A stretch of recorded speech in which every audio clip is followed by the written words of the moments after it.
Let's take a look at Samsung's latest earbuds within the FE lineup, the Galaxy Buds 3 FE. In many ways, it's similar and better compared to the Buds 3 Pro, and some ways it's not. So in this video, I'm gonna share everything that I have learned throughout my entire period of using the Buds 3 FE. Everything is timestamped down below, so you can skip to whichever part that you want to know the most. But please do hit that like and subscribe button before you do so.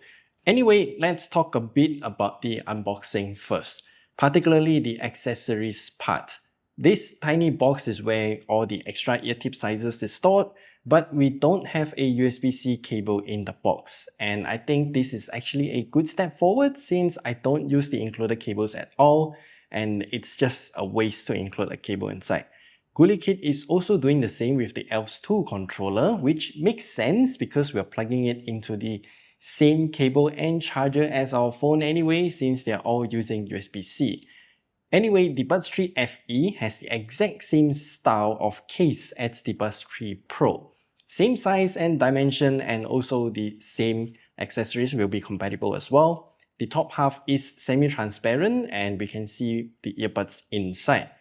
I do like the Buds 3 FE more because it is using a matte grey plastic and has some contrast with the black top compared to the Buds 3 Pro, where everything is just glossy and reflective. The indicator LED is at the front, and the USB-C charging port and pairing button are both at the bottom. The earbuds themselves is using the same design as the Buds 3 Pro too, but in the same matte grey plastic as the case. There are also many other changes, most notably the blade lighting, which I personally have never used before on the Buds 3 Pro, is now replaced with just a black strip on the FE. We still have the touchpad where we can swipe up and down to change the volume and perform various controls by tapping a certain number of times and holding the button for a short period. It seems like they also have 3 microphones on each earbud, and there's also a proximity sensor, which means it does have the wear detection feature. The earbuds themselves have the same comfortable contour as the Buds 3 Pro. They are actually so comfortable to the point that I forget that I'm actually wearing a pair of earbuds. The ear tips also got a revamp, quite a big revamp actually. If you remember the debacle about the Buds 3 Pro's ear tips where they are extremely tight and there was a plastic frame around the base, and then people kept breaking it when we tried to remove it to change to the ear tip size that we want to. Yeah, you know what I'm saying when you look at this. I had the same issue with my personal pair of the Buds 3 Pro too. Luckily for the Buds 3 FE, it's not using this kind of fancy ear tip design with a plastic frame base. It's made entirely out of silicone, and yeah, it doesn't have any plastic at all. Even the mesh to prevent earwax from falling into the driver is now made out of silicone too. This is a much needed change, and I'm glad Samsung finally addressed it in such a way. Also, I think that Samsung made some changes to the materials as the ear tips are now extremely grippy. I mean, I have no issues with the ear tips, it's just that every bit of earwax that it touches will get pulled out as well, and it's just impossible to wipe clean. But hey, we can just take it to the sink and give it a good wash. In terms of features, there's really nothing much to talk about. Many features found on the Buds 3 Pro are not present on the Buds 3 FE, but the essential ones are here. For example, we still have the EQ settings, which is a really nice thing to have, and we'll get into this later.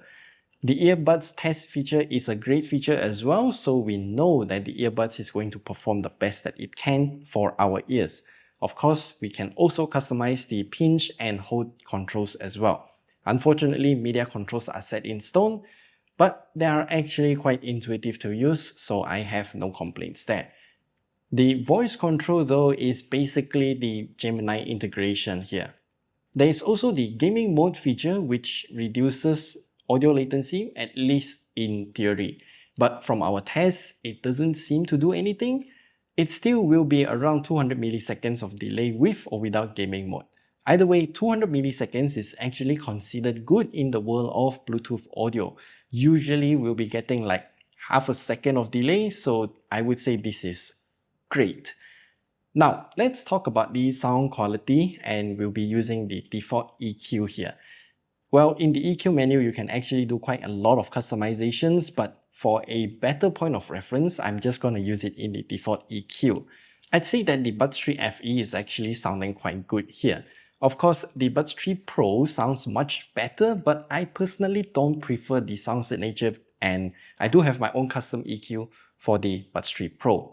It is just that the Buds3 Pro has a lot of leeway when it comes to your own personal preference, because the audio driver is just much better compared to the Buds3 FE. But back to the FE, I actually prefer how it sounds out of the box with its default EQ. From what I can find out, the Buds3 FE can only go up to 24 bits at 48 kHz. I personally believe that this is good enough, as any higher sampling rate is just indiscernible to my ears.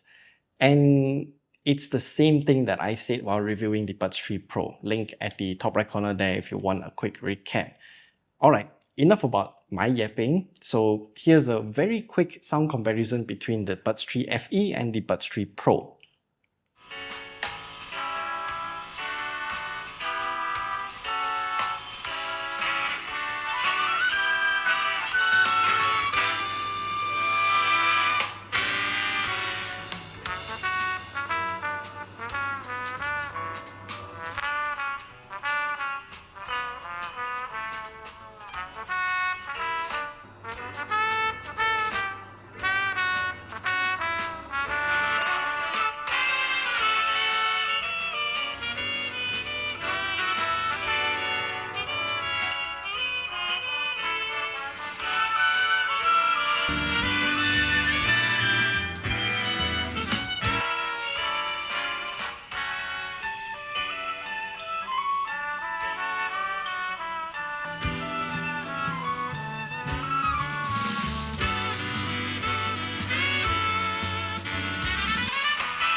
It's freedom like you never knew.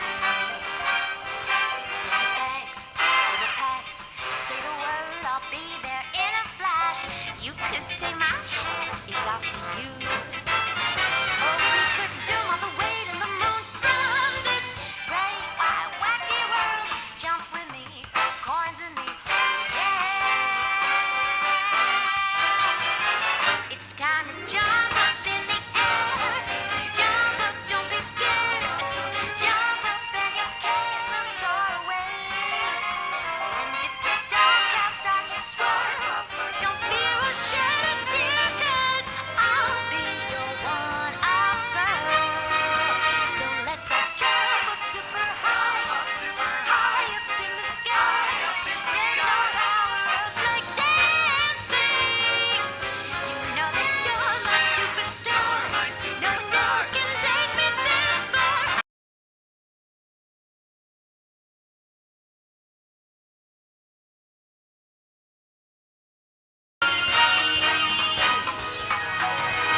I see. And while I don't have any way to show you how the ANC performs on the Buds3 FE, I can only describe it to you. I was at a company dinner in a venue with a super good and loud sound system, and I was wearing the Buds3 FE for I think the entire time when I was there, with ANC turned on to level 5, and it cancelled way too much noise and I can't really have a conversation, so I lowered it down to level 3 of ANC. Then I can have a proper conversation with everyone around me and still protect my ears against super loud noises, which is actually a good thing. And here's also a recording done using the Buds3 FE's microphone. It also supports the 360 degrees audio recording when we are filming a video too, so yeah, here's that sample video. I'm not sure if it will get copyrighted since the singer is singing some copyrighted music, but yeah. Let me know what do you think about this singer and the microphone quality down in the comment section below. Of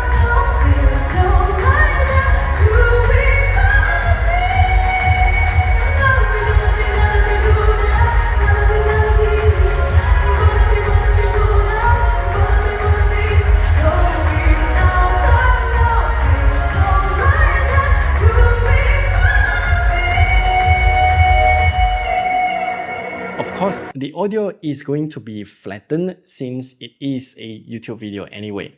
But when I watch the video again with the Buds3 FE connected to my phone, it's like I'm transported back when the event is happening and I'm just sitting at the chair there. Yeah.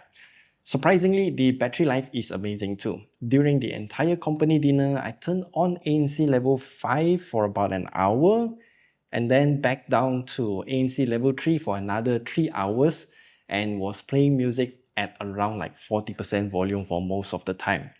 After 4 hours of continuous usage, I still had like 56% of battery life. It's quite safe to say that we can get around 8 hours of usage from a single charge. With 56% left, I place the earbuds back into the case, and once the charging is complete, the case is left with around like 83% battery. Doing some quick maths, the case should be able to charge the earbuds for about 2.5 times, and that is not bad considering the impressive total hours of usage. So, should you buy the Galaxy Buds3 FE? I personally believe that the Buds3 FE shed a lot of the fluff and is overall I would say a very comparable pair of earbuds with the Buds3 Pro. Sure, there are a lot of similarities, but the sound signature is totally different. It doesn't have the blade lighting, which I actually never use, and the ear tips, well, it's just a lot better on the Buds3 FE. And a lot of features that I personally don't use are also removed, resulting in a retail price of 499 ringgit Malaysia or 150 US dollars. The price is okay if you compare it from retail prices only. Look, while I personally prefer the Buds3 FE in many ways, I can't ignore the Buds3 Pro's price. It's been out for a year at this point and the price has gone down. You can get one right now for less than 600 ringgit Malaysia, not far off from the Buds3 FE's retail price. So if you want to pick up the Buds3 FE, I recommend you to do it when you can get a discount on it. Also, don't bother with all of these other listings because they're all fake. That's why they're so cheap. So don't get scammed. Only buy from official verified stores. And that's all that I have to share with you here in today's video about the Galaxy Buds3 FE. Do let me know what do you think about it and also the comparison with the Buds3 Pro. Which one will you get? Yeah, because the price right now is not that far different. So yeah, I'd love to know all of your colorful thoughts and opinions down below, and we'll see you guys in the next video. Yay!